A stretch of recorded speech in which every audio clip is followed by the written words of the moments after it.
आप सभी मीडिया बंधु को तहे दिल से आभार व्यक्त करते हैं कि आप एक महत्वपूर्ण विषय पे इस प्रेस कॉन्फ्रेंस में शामिल हुए हैं।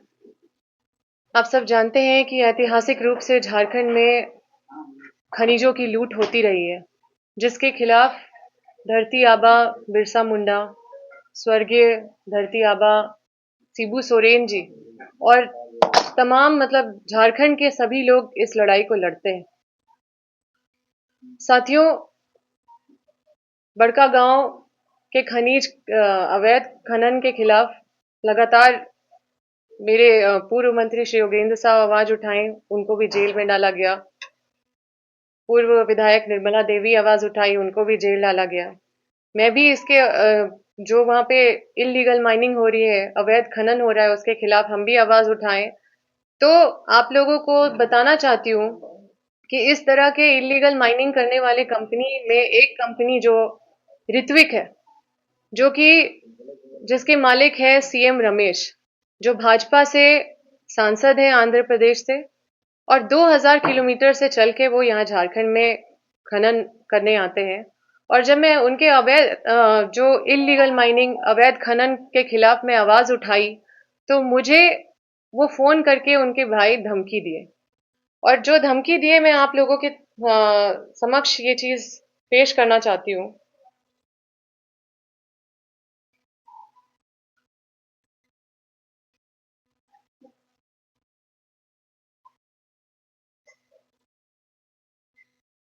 I'm not going to, until your father will cancel, I'm not going to start bleeding of my mind. Enough is enough. Calm down. Ready? How you become, I will see, I will ruin your political life, you see. And you can't say it this way, Rajesh ji. आप Ready? सोचिए How कि you become, इनकी इतनी हिम्मत। हमारे झारखंड में BJP की सरकार नहीं है, हमारे झारखंड में इंडिया गठबंधन, हमारे झारखंड में जेएमएम कांग्रेस के गठबंधन की सरकार है। मैं राष्ट्रीय सचिव कांग्रेस की हूं, और उसके बाद भी एक महिला को, एक पूर्व विधायक को, वो एमडीओ जो ऋत्विक के मालिक हैं, उसके भाई मुझे कॉल करके धमकी दे रहे हैं कि मेरे राजनीतिक करियर को तबाह कर देंगे, मेरे पिता को जेल में डाल देंगे। इतना कॉन्फिडेंस जो दिखा रहे हैं, ये एक बहुत बड़ा सवालिया निशान खड़ा करता है पुलिस प्रशासन पे कि क्या हजारीबाग के प्रशासन सीएम रमेश, सीएम राजेश के साथ मिले हुए हैं? क्या उनके अवैध खनन को इतना संरक्षण मिल रहा है? क्या हम अगर अवैध खनन के खिलाफ आवाज उठाएंगे तो इस तरह की धमकी, जो आप सोचिए कि ये इससे बड़ा और क्या हिम्मत हो सकता है? एक भाजपा के सांसद, उनके भाई, उनका मिलके वहां पे ऋत्विक में अवैध खनन का काम कर रहे हैं, और वहां पे लोगों को ना मुआवजा दे रहे हैं। वहां पे दलालों को रख के कुछ भी रेट फिक्स कर दिया जाता है, 100 रुपया ले लो या 200 रुपया ले लो, सब्जी बाजार जैसा एकदम ऐसे ऐसे अन्याय लोगों के साथ किया जा रहा है। और उनके पक्ष में, जनता के पक्ष में अगर अवैध खनन के खिलाफ आवाज उठाएंगे तो ये लोग इस तरह की धमकी दिए। और कल ये फोन करके हमको धमकी दी, और आज मेरे घर में 400 पुलिस की फोर्स गई, मेरे ड्राइवर को उठा लिया गया। आप सोचिए कि ये मुझे कल, इसका मतलब है कि इनके इशारे पे पूरा प्रशासन काम कर रहा है। इसका मतलब कि प्रशासन कंपनी का लठैत बना हुआ है। आज जो झारखंड में अवैध खनन का जो मामला है, ये वर्षों पुराना है, जिसके खिलाफ सभी बड़े महापुरुषों ने आवाज उठाया है, और हम भी लगातार इसके बारे में वर्षों से आवाज उठाते रहे हैं। और ये लोग जिस तरह से धमकी दिए हैं, ये निश्चित रूप से ये साफ साफ दिखाता है कि इन माफियाओं के साथ जो प्रशासन का गठजोड़ है वो कितना मजबूत है। और मैं आपके माध्यम से माननीय मुख्यमंत्री जी से कहना चाहती हूँ कि आपके आंखों में धूल झोंकने का काम किया जा रहा है इन प्रशासन के द्वारा। इन प्रशासन को चिन्हित कीजिए, इस तरह के भ्रष्ट प्रशासनिक पदाधिकारी को, और इन पे लगाम लगाइए। आप सोचिए कि एक महिला को, होते हुए, नरेंद्र मोदी जी कहते हैं कि बेटी बचाओ बेटी पढ़ाओ, और इनके लोग देश की बेटी, झारखंड की बेटी को सरेआम धमकी दे रहे हैं, और क्या क्या बोल रहे हैं, ऐसी ऐसी बात कर रहे हैं जो एक महिला का अस्मिता को लांघने के बराबर है। तो मैं इस प्रेस कॉन्फ्रेंस के माध्यम से बता देना चाहती हूँ कि ना अंबा प्रसाद को अपने परिवार की चिंता नहीं है, हम अपने परिवार की लड़ाई नहीं लड़ रहे हैं, हम अपने बड़का गांव के खनीज की लड़ाई लड़ रहे हैं, अपने हजारीबाग को बचाने की लड़ाई लड़ रहे हैं, झारखंड के खनीज की लड़ाई लड़ रहे हैं, झारखंड का भविष्य बचाने की लड़ाई लड़ रहे हैं। और उनके धमकी से हम बिल्कुल डरने वाले नहीं है। उनको निश्चित रूप से ये बात समझना होगा कि ये लड़ाई जो है शुरू की हुई थी, बिरसा मुंडा की लड़ाई है। ये जो उनका सपना है उसको बचाने की लड़ाई है।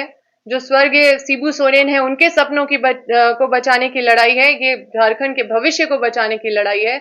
और ये लड़ाई में हम हमेशा वर्षों से लड़ते रहे हैं और ये लड़ते रहेंगे। ये मुझे जेल डालेंगे, ये मुझे तबाह करेंगे, ये मेरे पीछे एजेंसियां लगाएंगे, ये मेरे पीछे कई तरह के प्रताड़नाएं करेंगे, मेरे घर में पुलिस भेज देंगे, मेरे ड्राइवर को उठा लेंगे, मेरे लोगों को थाना में ले जाके खूब पीटेंगे, लेकिन फिर भी हम टूटने नहीं जा रहे हैं। हम उनको एक्सपोज करेंगे और ये लड़ाई लड़ते रहेंगे। और इस तरह के पदाधिकारी को चिन्हित करने का जरूरत है। इस तरह के पदाधिकारी जो पूरा शोषण कर रहे हैं झारखंडी को, ये दूर से आते हैं, आंध्र प्रदेश से आते हैं। आप सोचिए, आप एक बार फिर से सुनिए इनको, इनकी हिम्मत को देखिए कि कहां से इनको इतना हिम्मत मिल रहा है। एक आदमी जो आंध्र प्रदेश का है वो यहाँ आके यहाँ की पूर्व विधायक को, यहाँ के वर्तमान राष्ट्रीय सचिव कांग्रेस को, और जो कि यहाँ पे कांग्रेस और जेएमएम की सरकार है, कहां से हिम्मत मिल रहा है, किस हिम्मत से ये धमकी देते हैं हमको। और ये धमकी क्या देते हैं फिर से हम आपको सुनाते हैं।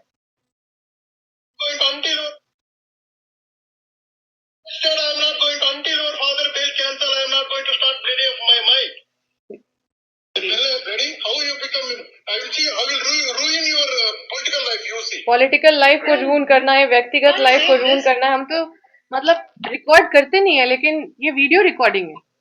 मेरे बगल में कोई थी तो फिर इतना देख रही थी, धमकी मिल रहा है तो उसने थोड़ा सा रिकॉर्ड किया तो इतना सा आया। आप सोचो कि ये 2 मिनट में क्या क्या बोले होंगे।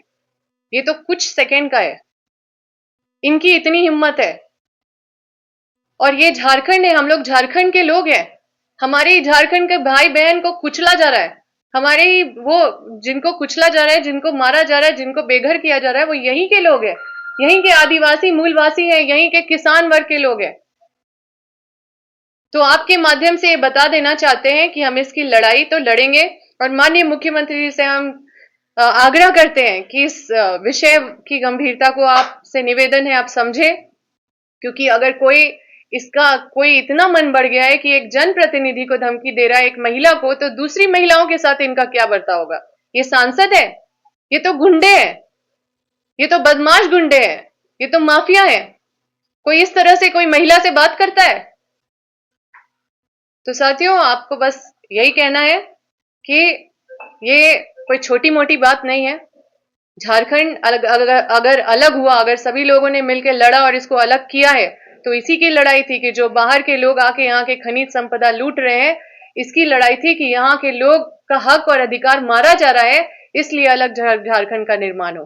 और आज खुलेआम से इस तरह के लोग पूर्व विधायक को, एक जनप्रतिनिधि को कॉल करके ऐसी धमकी दे रहे हैं कि व्यक्तिगत जीवन बर्बाद कर देंगे।